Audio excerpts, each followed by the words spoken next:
고정금리 대출 갈아타도 괜찮을까? 대출금리는 크게 고정형과 변동형으로 나뉩니다.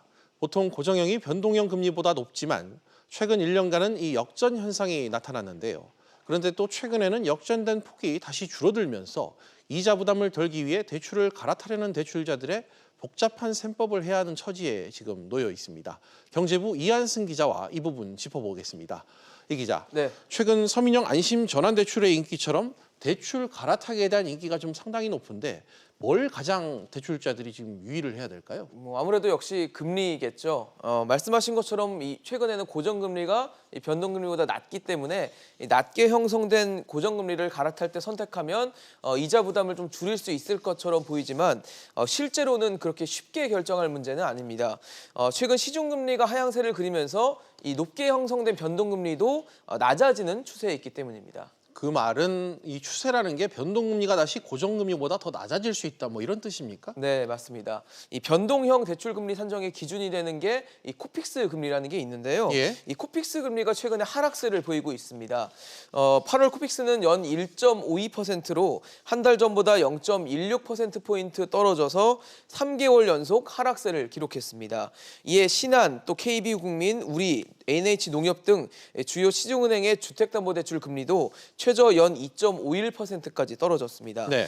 최근 인기를 끌고 있는 이 서민형 안심전환대출 금리 상한과 0.3%포인트 정도밖에 이제 차이가 나지 않게 된 겁니다.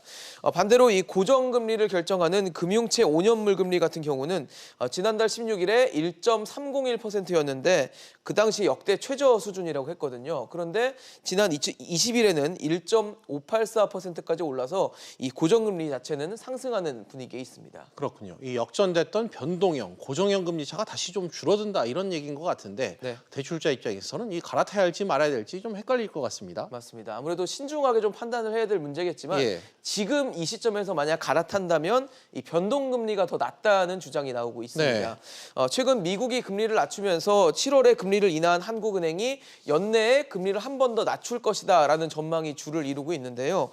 다만 지금 신규 대출을 받는다면 아직은 낮게 형성돼 있는 고정금리로 일단 대출을 받은 다음에 나중에 금리 상황을 좀 지켜본 다음에 갈아타는 것도 이 방법이 될 수 있습니다. 알겠습니다. 이 기자, 그럼 금리 말고 또 어떤 부분을 고려해야 될까요? 사실 금리를 고려한다는 거는 이자를 좀 절감하기 위한 건데 이 이자 절감에만 지나치게 집중하다가는 다른 것을 좀 놓쳐서 손해를 볼 수 있는 확률도 있습니다. 예. 대출 후 3년이 지나지 않으면 이 중도 상환 수수료라는 걸 낼 수 있는데 이 점을 유의를 해야 됩니다. 이자를 더 낮추려다가 이 수수료 때문에 오히려 손해를 볼 수 있기 때문입니다. 그리고 연리금 분할 상환 같은 경우는 매달 원금과 이자를 똑같이 나눠서 내는 건데 자금 상황에 따라서는 이게 또 부담이 될 수 있기 때문에 상환 방법이 어떤지 미리 좀 알아보고 대출을 갈아타는 것도 좋은 방법이 될 수 있습니다. 네, 이 기자 잘 들었습니다.